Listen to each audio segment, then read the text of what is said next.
Assalamualaikum warahmatullahi wabarakatuh. Hello everyone.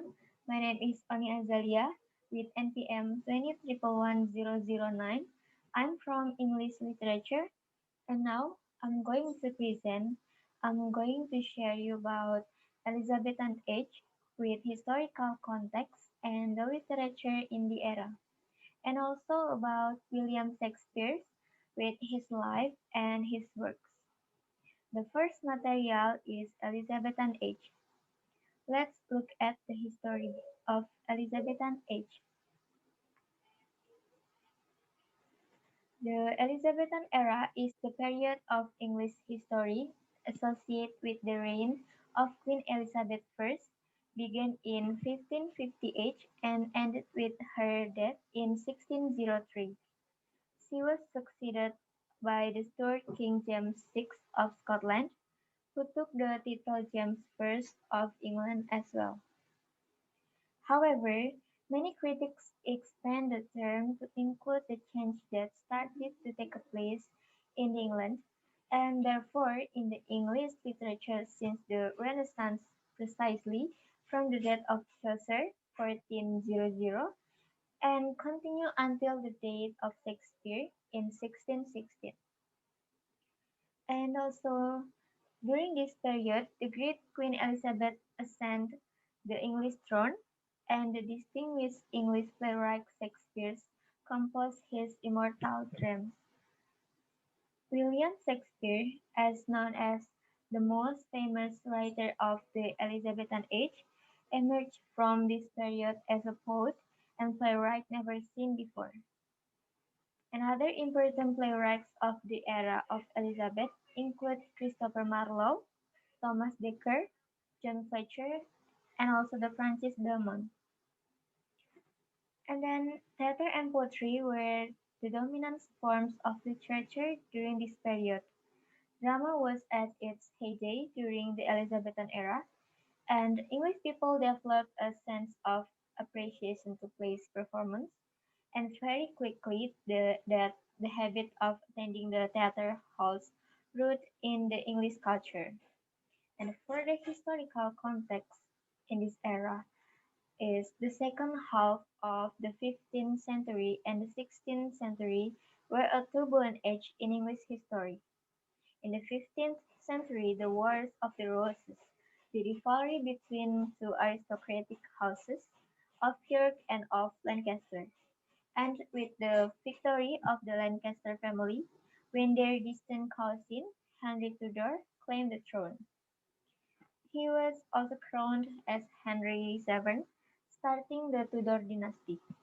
Throughout the Tudor reign, England constantly fought with its continental neighbors. The old aristocracy lost most of its wealth and power in the Wars of the Roses, so Henry VIII in the 16th century began giving titles to people from the middle class, making the new aristocracy faithful to the king above all else. Now, let's move on to the literature in this era. The period coinciding with the reign of England's Queen Elizabeth I, considered to be the literary height of the English Renaissance. The Elizabethan age saw the flowering of poetry, like the sonnet, the Spenserian stanza, and also the dramatic blank verse, was a golden age of drama, especially for the plays of Shakespeare, and inspired a wide variety of splendid prose, from historical chronicles, versions of the Holy Scriptures, pamphlets, and then literary criticism to the first English novels. And also the English literature from 1603 to 1625 is properly called Jacobean after the new monarch James I. And the next material is William Shakespeare. Who is Shakespeare? Shakespeare is widely regarded as the greatest writer in English literature. He is a playwright, dramatist, and poet. He also wrote 37 plays, like comedies, histories, and tragedies. He composed about 154 sonnets and a few poems. His career was started out as an actor. Shakespeare was born on 23rd April 1564 in Stratford-upon England, and he was died on April 23rd, 1616, on his 52nd birthday. Shakespeare is often called England's national poet and nicknamed the Bard of Avon, and he is married to Anne Hathaway, 8 years older than he, and he have children, Susanna, Judith, and Hamnet, and also twins. His father, John, was a successful local businessman, and his mother was the daughter of landowner. And for the education, Shakespeare attended grammar school where he studied Latin, grammar, and literature, rhetoric, or the use of language. No further formal education known.